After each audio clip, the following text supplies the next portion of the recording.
When discussing how to make smooth curves and shapes in Blender, one of the best ways to achieve that is by sculpting the object.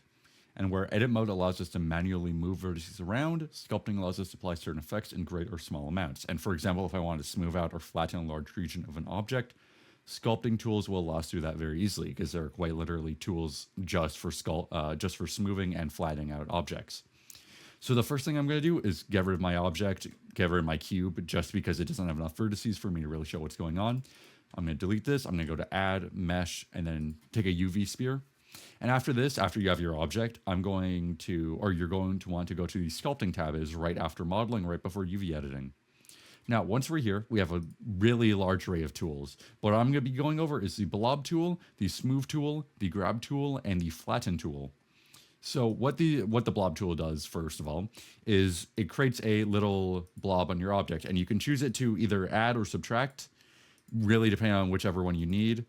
So maybe if I want to create a tumor on my object, on my player character, I can do that with add, and maybe I want to make a little divot next to it, I can use subtract.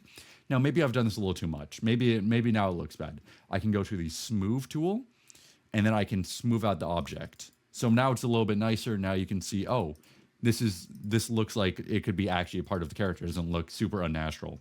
But maybe I've done a little too much. Now I want it to be a little flatter. So I can take the Flatten tool, and I can start making it a little flatter on the top, maybe a little flatter on the bottom too. Now, after that, maybe this is enough. Maybe I want a little more. I want to be actually natural. So I can go to the Grab tool, and I can just start grabbing the vertices and moving them around to whatever I really want it to be.